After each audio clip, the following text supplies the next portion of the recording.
ትክክለኛው የጾም ሰዓት እስከ ስንት ሰዓት ነው? ብዙ ሰው ይጣላል፣ ይጨቃጨቃል፣ ይተቻቻል። እስከ 8 ሰዓት የጾመውን እስከ 9 ሰዓት የጾመው ይመጣና አሁን ጾመ ሞታል ይላል። እስከ 9 ሰዓት የጾመውን ደግሞ እስከ 12 ሰዓት የጾመው ይነቅፈዋል። አንዳንድ ጊዜም ቅዳሴውን የሚተቹ አሉ። መብሬ ገሌማ አሮጡት ቅዳሴ ጾሙ ሳያልቅ ቅዳሴው አለቀ የሚሉ እየተተቻቹ እየተነቃቀፉ የሚጾሙ ሰው የሰዓት ክርክር አለ። እስከ ስንት ሰዓት ነው የምንጾመው? አንዳንዱ በራሱ ወስኗል፣ እኔ እስከ 4 ይበቃኛል ይላል። አንዳንዱ ደግሞ ከካህኑ ጋር ይከራከራል። እንዴ መምሬ ገሌ እኔ እስከ 6 ይበቃኛል እኮ ብሎ ከካህኑ ጋርም የሚከራከር ሰው አለ። ሰዓትን በተመለከተ ፍትሐ ነገሥቱ አስቀምጦታል። የቤተክርስቲያናችን የሥርዓት መጽሐፍ ነው። ለምሳሌ ዓርብና ረቡዕን እስከ 9 ሰዓት ብሎ አስቀምጧል። በአብይ ጾም ውስጥ ያለውን ደግሞ ሲናገር ለምሳሌ ጾመ ሕርቃልን እስከ 12 ሰዓት የመጀመሪያው ሳምንትን እስከ 12 ሰዓት እንድንጾም ያዛል።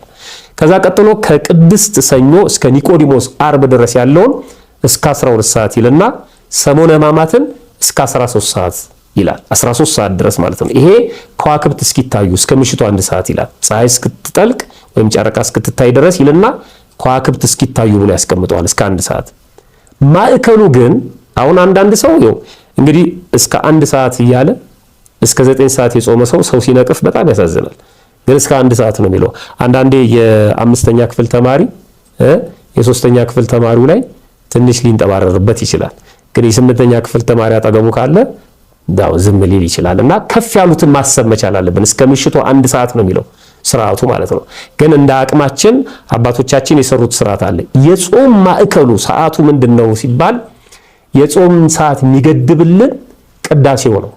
ምዕመናን የጾም ቅዳሴ ቅዳሜና እሑድ ካልሆነ በስተቀር ከሰዓት በኋላ ነው እንደምታውቁት።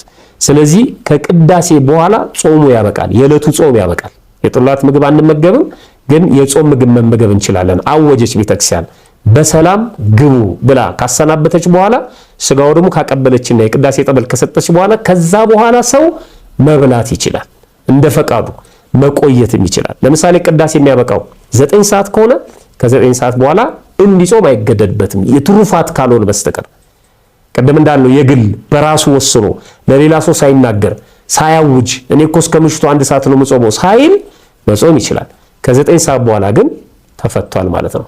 ለምሳሌ የጅቡቲ ቅዱስ ገብርኤል ቤተክርስቲያን በቅዱስ ሲኖዶስ ተወስኖላቸው በሙቀቱ ምክንያት በአብይ ጾምና በከሰዓት ቅዳሴ የሚገቡት 4 ሰዓት ነው። ከጠዋቱ 4 ሰዓት ነው ቅዳሴ የሚገባው። እኛ እዚህ ሩብ ጉዳይ ለ7 ነው የምንገባው አዲስ አበባ። ሌሎቻችሁ ደግሞ እንደየሀገሩ ሁኔታ ልታስቀምጡ ትችላላችሁ። ሩብ ጉዳይ ለ7 ድረስ ይቆያል። ከዛ 9 ሰዓት 10 ሰዓት ይወጣል። እዛ 4 ሰዓት ይገባሉ፣ 6 ሰዓት ይወጣል።